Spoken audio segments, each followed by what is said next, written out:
Cerita ini berawal dari seorang gadis remaja bernama Ishimori Uka. Ia adalah tipikal gadis pemalu yang kesulitan mencari teman. Sebentar lagi ia akan tamat sekolah menengah. Suatu hari ketika Uka termenung memikirkan SMA mana yang akan ia pilih, secara tak sengaja ia berpapasan dengan seorang gadis bernama Remi yang sering membulinya di sekolah.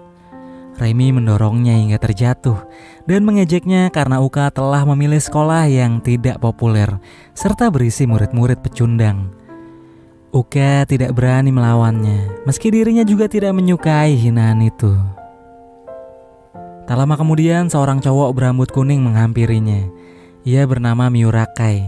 Di tangannya Kai selalu membawa sebotol soda lemon yang identik dengan warna rambutnya. Kai memberinya saran agar Uka masuk ke sekolah yang sama dengannya.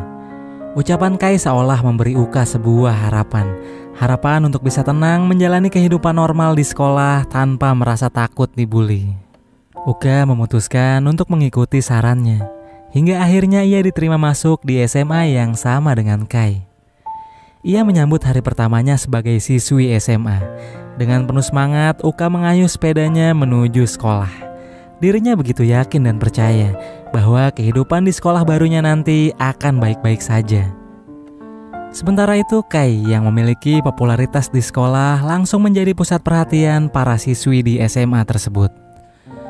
Maka tidak heran kalau banyak murid laki-laki yang cemburu padanya. Seolah penampilannya yang mencolok ingin menunjukkan kalau dirinya memang yang terbaik di sekolah. Kai menyiramkan minuman soda lemon ke arah mereka, tapi siramannya juga mengenai Uka yang kebetulan lewat dan membasahi seragam barunya.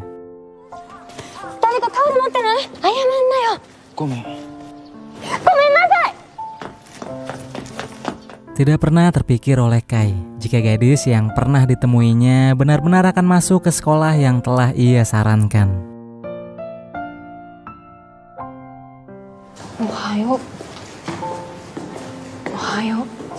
Hari demi hari, Uka terus berusaha melatih diri tentang bagaimana cara bersosialisasi. Kini ia lebih terbuka dalam hal pertemanan. Namun satu hal yang tidak ia harapkan nampaknya akan kembali terulang.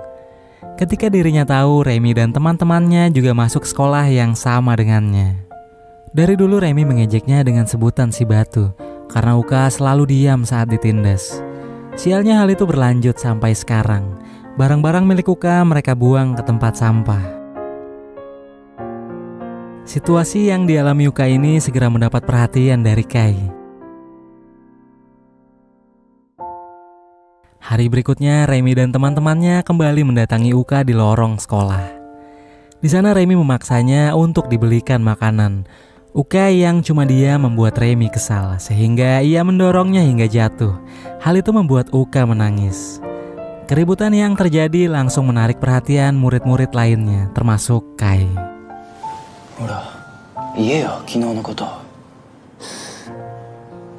Kali ini Kai tidak tinggal diam.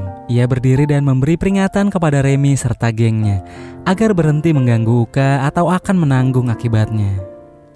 Sejak saat itu Uka bisa menjalani hari-harinya di sekolah dengan sedikit lebih tenang.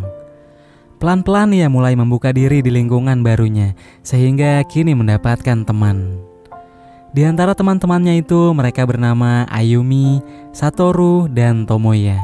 Bahkan Uka yang selalu gugup saat berbicara di depan orang, kini sudah mulai mau berbagi cerita kepada mereka.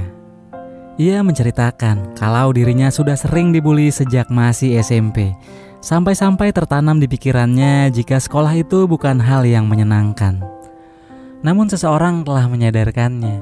Mungkin dengan memilih SMA ini dirinya bisa menjalani kehidupan sekolah yang normal. Kehidupan yang juga dimiliki remaja lain seusianya.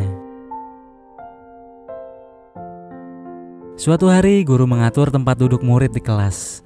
Uka secara kebetulan mendapat tempat duduk di barisan paling depan, bersebelahan dengan Kai. Uka berkata jika dirinya adalah siswi yang cerdas. Hal itu memberi Kai ide. Ia mengumumkan bahwa siapapun yang berteman dengan Uka, maka nilai mereka pasti bisa meningkat. Sebagai siswa populer, tentu banyak teman-teman sekelasnya yang percaya ucapan Kai, sehingga Uka memiliki banyak teman dan tidak merasa sendiri lagi. Melihat perhatian spesial yang Kai berikan kepada Uka membuat temannya Tomoya curiga bahwa Kai memiliki perasaan terhadapnya. Namun Kai tidak mau mengakuinya karena dibalik sifatnya yang suka menolong, ternyata Kai adalah orang yang penuh dengan rahasia. Pada suatu sore yang cerah, Kai mengajak Uka belajar bersama teman-temannya yang lain di sebuah kafe untuk persiapan ujian semester. Kecerdasan Uka sangat membantu mereka dalam mencerna mata pelajaran. Tak lama kemudian, seorang gadis bernama Sherina serta kedua temannya menghampiri. Mereka semua juga berasal dari sekolah yang sama. Ternyata Sherina adalah mantan pacar Kai. Meski sudah putus, Sherina masih berhubungan baik dengan Kai. Tapi teman Sherina yang cerewet lalu mengejek Uka yang menurutnya tidak pantas duduk di sebelah Kai. Ucapannya yang keterlaluan membuat Sherina marah. Dia segera meraih gelas dan menumpahkan isinya kepada temannya sendiri. Kepada Uka, Sherina minta maaf atas perilaku temannya itu. Akibat kejadian kemarin, keesokan harinya di atap sekolah, Sherina dikelilingi oleh kedua temannya. Keduanya menuntut agar Sherina juga meminta maaf kepada mereka atas perbuatannya yang menyebalkan. Namun Sherina menolak melakukannya. Ketika ia akan ditampar, Uka muncul. Melihat apa yang akan mereka lakukan pada orang yang telah membelanya kemarin, Uka berusaha menolongnya. Begitupun dengan Kai yang juga tiba di sana. Setelah merasa situasinya tidak menguntungkan, kedua gadis itu kemudian memilih cabut. Ketika hanya tinggal mereka bertiga, Uka melihat bagaimana Kai masih memberikan perhatian khusus kepada Sherina. Meski dia tidak tahu mengapa mereka berdua bisa putus, namun Uka jadi merasa minder terhadap Sherina. Karena selain ia cantik, Sherina juga termasuk gadis yang berani. Ternyata Sherina bisa menjadi sosok yang kuat seperti sekarang ini setelah ia melewati banyak hal. Dulu waktu ia masih duduk di bangku SMP, Sherina juga sering dibully dan ditindas oleh teman-teman sekelasnya. Bahkan yang dia terima lebih parah dari apa yang pernah dialami Uka. Di saat itulah Kai bertindak sebagai pelindungnya.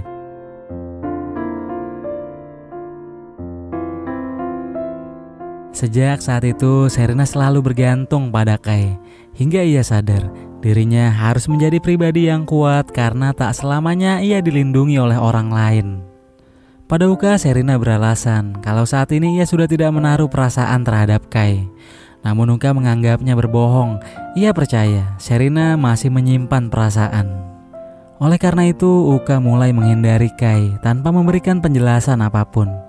Meskipun begitu, Kai selalu berusaha mendekatinya.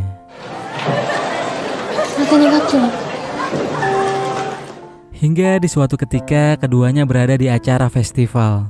Kai kembali meminta penjelasan mengapa sikap Uka tiba-tiba berubah terhadapnya. Tapi Uka hanya diam saja. Kai lalu memegang tangannya dan menatap matanya. Dia bilang, meskipun Uka diam seolah menjadi batu, namun bagi Kai, Uka adalah batu permata. Akhirnya Uka pun menyadari kalau dirinya sudah jatuh cinta kepada Kai. Di luar popularitasnya di sekolah, Kai adalah remaja yang kurang beruntung. Ia harus bekerja mencari nafkah karena dirinya tinggal sendiri tanpa orang tua. Di malam hari, Kai bekerja paruh waktu sebagai pelayan bar. Namun hanya sedikit sahabatnya yang tahu tentang dirinya. Kesibukannya ini membuatnya lelah hingga dirinya jatuh sakit. Akibatnya, Kai tidak masuk ke sekolah selama beberapa hari. Uka yang khawatir berinisiatif untuk mengunjungi Kai sepulang sekolah nanti. Sesampainya di rumah kosnya, ternyata kondisi Kai lebih buruk dari apa yang ia bayangkan.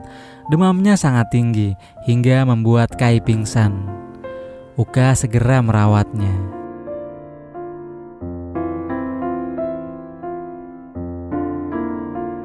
Setelah menghabiskan sepanjang hari, Uka baru menanyakan keberadaan orang tua Kai. Kai beralasan bahwa kedua orang tuanya sedang berada di luar negeri, jadi ia tinggal sendirian. Singkatnya, Kai sudah sehat dan telah kembali ke sekolah. Melihat kepopuleran Kai di kalangan murid perempuan membuat perasaan Uka terluka. Tomoya menyadari kecemasan yang dirasakan Uka, sehingga ia menegur Kai agar menjaga perasaan Uka. Kai lalu meninggalkan sebuah tulisan di buku catatan milik Uka yang menjelaskan bahwa dirinya membutuhkan Uka. Tapi Uka masih belum yakin bahwa apa yang ditulis Kai sebenarnya adalah ungkapan cinta. Ayumi kemudian menyarankan agar Uka mengatakan sejujurnya tentang perasaannya terhadap Kai. Hal ini membuat Uka merenungi kenangan-kenangan pertemuannya dengan Kai dari awal sampai hari ini. Ia merasakan bagaimana Kai menunjukkan sikap dan perhatian yang tulus. Akhirnya Uka memberanikan diri menyatakan perasaannya yang terdalam. 好きです。三浦君のことが彼女になりたいです。 Dan tanpa ia sangka, Kai membalasnya dengan sebuah ciuman di bibirnya.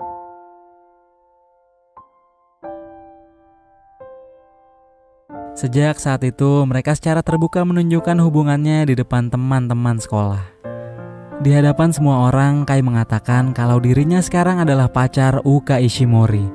Meski begitu, beberapa teman mereka menganggap hubungan ini tidak cocok sama sekali. Beberapa hari kemudian, hubungan yang mereka jalin mulai mengalami masalah, yaitu ketika Uka ingin tahu tentang silsilah keluarga Kai. Kai sangat sensitif dengan pertanyaan yang menyangkut keluarganya, meski yang menanyakannya adalah pacarnya sekalipun. Kai kini mendadak jadi orang yang pemurung.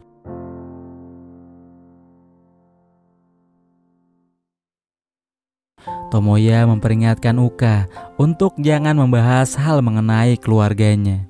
Ia juga memberitahukan tentang Kai yang bekerja paruh waktu di bar. Malam hari di tempatnya bekerja, Kai terkejut melihat Uka yang tiba-tiba datang ke sana. Kai segera menarik Uka keluar karena tempat ini bukan tempat yang layak untuk didatangi kekasihnya. Kai mulai merasa tak nyaman dengan sikap Uka yang terlalu masuk dan mencampuri kehidupan pribadinya. Tanpa menjelaskan apapun, Kai langsung meninggalkan Uka dalam kebingungan yang belum dapat ia pahami.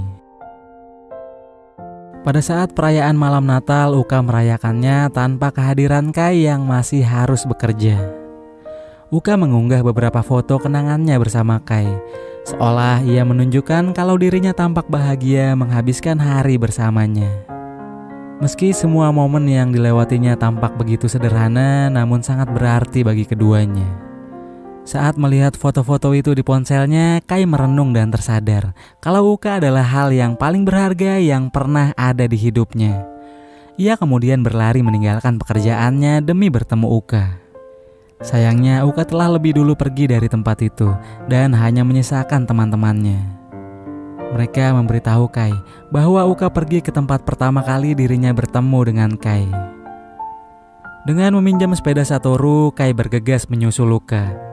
Begitu sampai dan melihat keberadaan Uka, Kai segera menunjukkan sebuah catatan yang menceritakan tentang bagaimana kondisi keluarganya. Bahwa ibunya wafat ketika Kai masih kecil, sementara ayahnya pergi meninggalkannya saat dirinya berada di tahun terakhir sekolah menengah. Sejak saat itu dia hidup sendirian tanpa siapapun. Kai memilih merahasiakannya karena takut orang yang dicintainya akan meninggalkannya lagi setelah mengetahui hal ini. Rasa takut kehilangan inilah yang selama ini selalu menjadi trauma dalam hidup Kai. Namun Uka mau menerima Kai apa adanya. Uka berjanji dia akan selalu di sisinya menemaninya apapun yang terjadi nanti.